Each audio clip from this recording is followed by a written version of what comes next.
नमस्कार दोस्तों। आज हम बात करने वाले हैं कीमोथेरेपी के बारे में ब्रेस्ट कैंसर में। ब्रेस्ट कैंसर का ट्रीटमेंट आज से कुछ दशक पहले तक केवल सर्जरी या रेडिएशन हुआ करता था, परंतु आज की डेट में बिना कीमोथेरेपी के किसी भी ब्रेस्ट कैंसर का ट्रीटमेंट ऑलमोस्ट इनकम्प्लीट माना जाता है। और उसका कारण क्या है कि ज़्यादातर कैंसर्स हमें एडवांस स्टेज पे मिलते हैं। कीमोथेरेपी किस प्रकार से की जाती है, कीमोथेरेपी के क्या साइड इफ़ेक्ट्स होते हैं, कीमोथेरेपी के कितने साइकिल्स लगते हैं, कीमोथेरेपी के साथ साथ टारगेटेड थेरेपी का क्या रोल है, आज हम इन सब बातों के बारे में बात करेंगे।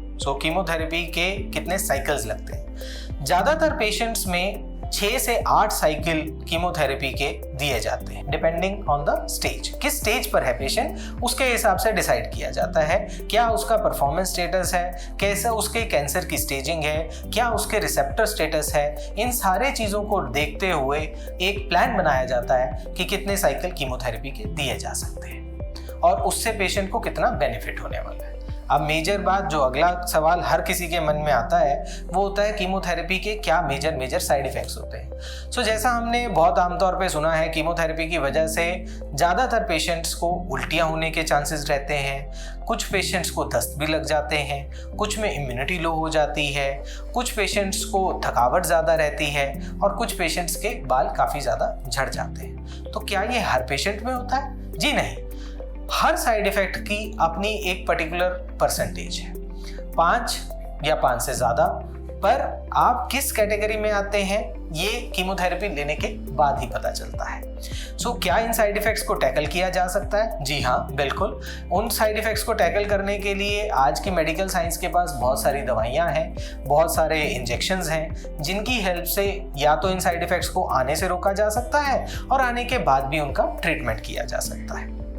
नेक्स्ट क्वेश्चन जो हमारे दिमाग में आता है, टारगेटेड थेरेपी का क्या रोल रहता है। टारगेटेड थेरेपी हमेशा किसी ना किसी पर्टिकुलर टारगेट के लिए होती है। तो अब टारगेट जनरली ब्रेस्ट कैंसर में कौन से होते हैं? सबसे इंपॉर्टेंट टारगेट होता है HER2 रिसेप्टर। HER2 रिसेप्टर के अगेंस्ट जो टारगेटेड थेरेपी है वो है ट्रास्टुजुमैब, पर्टुजुमैब, लैपेटिनेब। इन 3 ड्रग्स की हेल्प से आप ब्रेस्ट कैंसर को अलग अलग स्टेजेस में टारगेटेड थेरेपी के थ्रू ट्रीट करते हैं।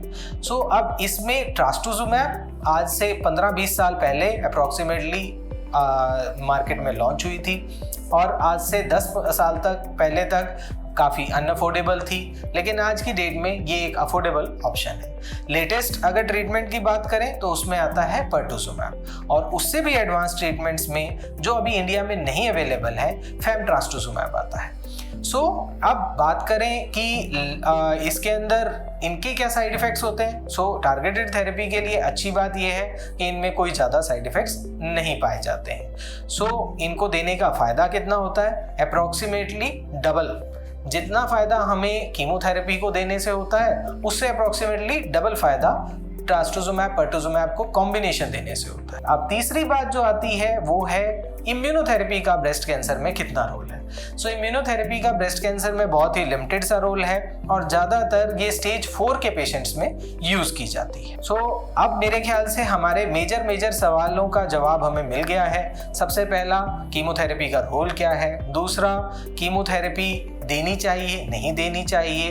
तीसरा, कि कीमोथेरेपी के कितने साइकिल दिए जाते हैं। चौथा, कीमोथेरेपी के क्या साइड इफ़ेक्ट्स होते हैं। और पांचवा, टारगेटेड थेरेपी का क्या रोल रहता है। आशा करता हूँ आपको इसके बारे में मैं पूरी डिटेल में समझा पाया हूँ, और अगर कुछ भी कोई किसी प्रकार की आपको शंका हो तो आप किसी भी टाइम हमारे हॉस्पिटल में कॉल करके इसकी फर्दर डिटेल्स ले सकते हैं। धन्यवाद।